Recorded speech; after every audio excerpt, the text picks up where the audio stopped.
पिछले सूत्र में हमने पढ़ा था एक विधायक सूत्र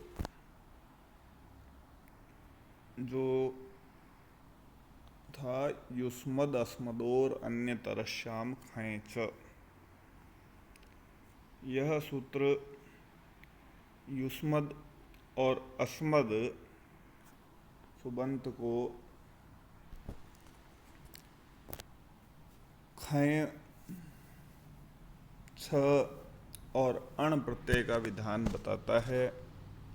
युष्मद और अस्मद शब्दों के स्थान पर अब आदेश बताते हैं कि खन प्रत्यय या खय प्रत्यय और अण प्रत्यय परे रहने पर क्या कार्य किया जाना चाहिए। यह भी एक विधि सूत्र है जो कहता है तस्मिन्नणि च युष्माकस्माकौ। तस्मिन्नणि, तस्मिन् कथन से पूर्वोक्त पिछले सूत्र में जो खय प्रत्यय का विधान निर्दिष्ट किया था उसी का बोधक है। तो कहते हैं कि उस खय प्रत्यय से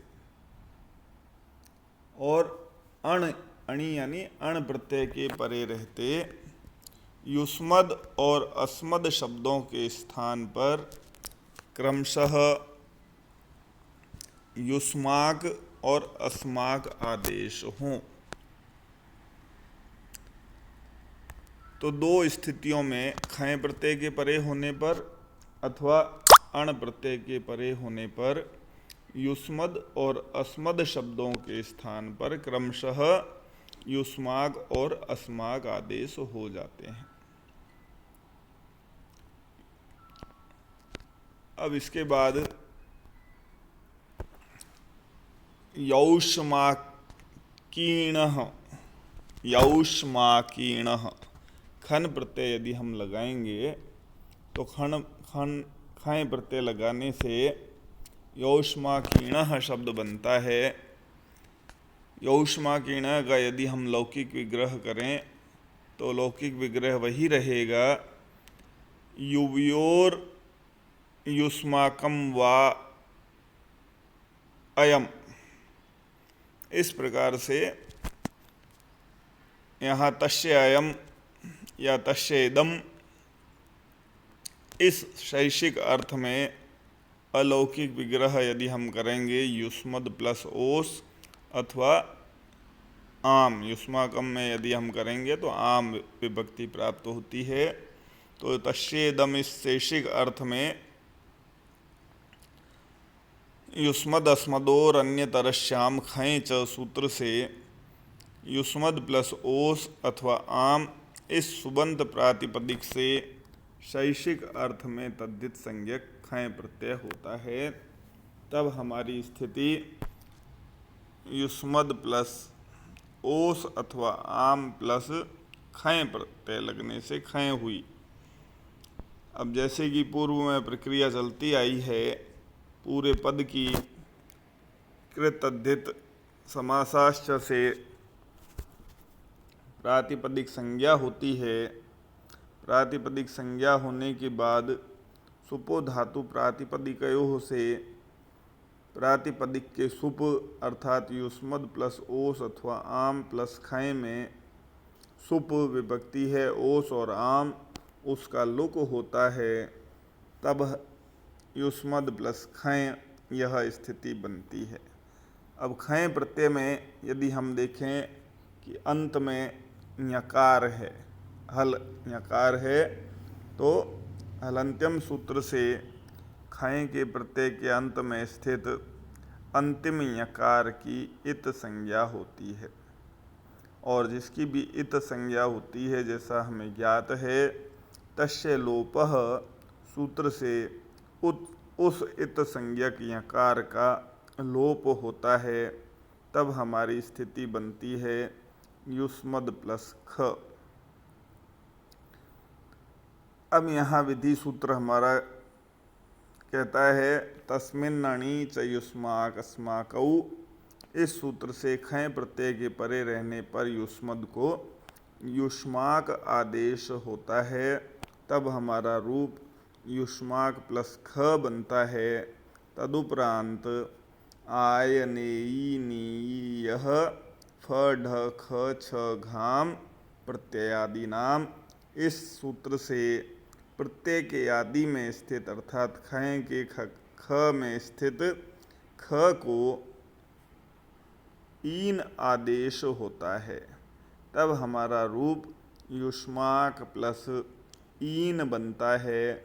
तदुपरांत तद्धितेष्व चामादेश सूत्र से खय के यित होने के कारण युष्माक के आदि अच उकार को यू के ऊ को वृद्धि आदेश हुआ, तब यौष्माक प्लस ईन यह रूप बना।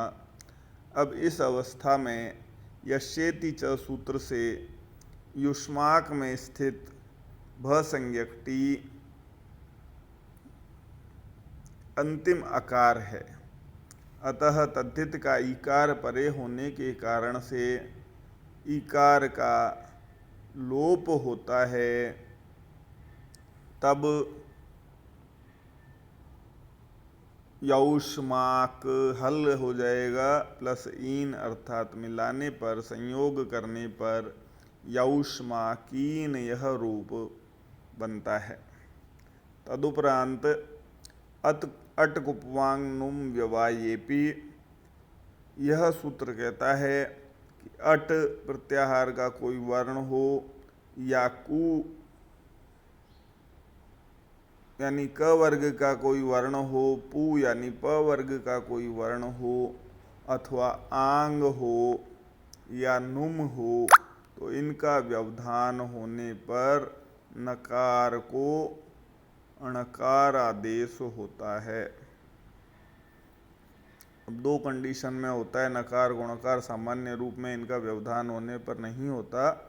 रेफ यहाँ पूर्व में इस सूत्र से पूर्व में एक सूत्र आता है जो विधायक सूत्र है, रसाभ्याम नोणः समान पदे, तो यहाँ पर रसाभ्याम की प्रवृत्ति उस सूत्र से लेनी पड़ेगी, तब इसका अर्थ बनता है रेफ अथवा शकार से परे अट क वर्ग प वर्ग आंग अथवा नुम का व्यवधान होने पर नकार को नकार आदेश होता है। तो यौष्माक में शकार है, उससे परे अट आ ई आदि आए हैं, अतः इनका व्यवधान है, तो नकार को नकार आदेश हुआ, तब हमारा रूप बनता है यौष्माकीण।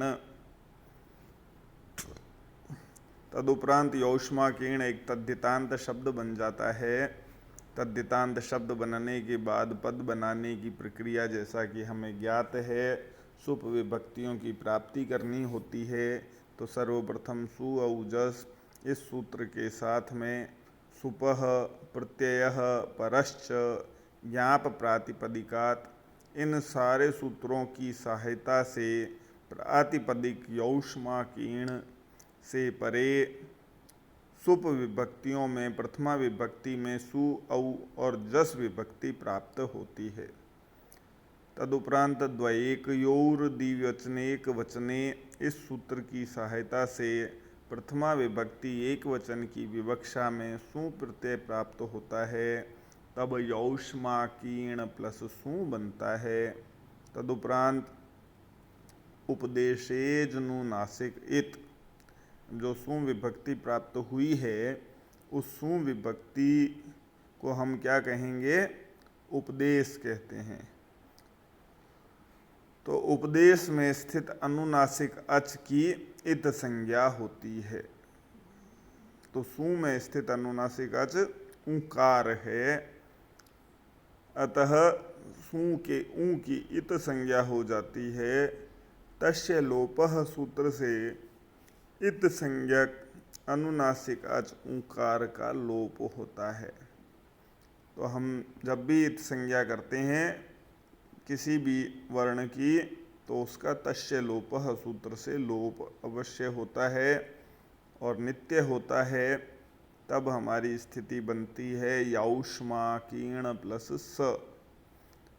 अब स पदांत में स्थित है, अतः पदांत सकार को रू आदेश करने के लिए एक सूत्र निर्देश है, ससजुसो रू। इस सूत्र से पद के अंत में स्थित सकार को रू आदेश होता है, तब हमारी स्थिति बनती है यौष्मा कीर्ण प्लस रू। अब पुनः रू उपदेश है सूत्र से प्राप्त होने के कारण से, अतः पुनः उपदेश से जनुनासिक इत सूत्र से रू में स्थित अनुनासिक अच ऊकार की इत संज्ञा होती है। और जैसा ज्ञात है इत संज्ञा का नित्य लोप होता है, तस्य लोपः सूत्र से, अतः इत संज्ञा का अनुनासिक अच ऊकार का लोप हुआ, तब हमारी स्थिति बनी यौष्मा कीर्ण प्लस र। विरामोवसानम सूत्र से विराम में स्थित है रेफ, तो जो भी वर्ण विराम में स्थित होता है उसकी विरामोवसानम सूत्र से अवसान संज्ञा होती है, अतः यहाँ रेफ की अवसान संज्ञा हुई।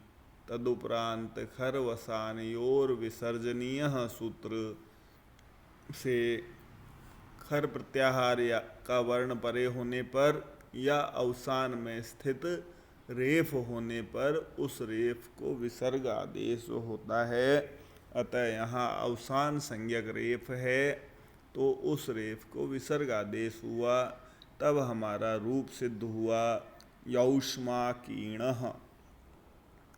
तो इस प्रकार से हमारा कार्य सारा संपादित तो होता है।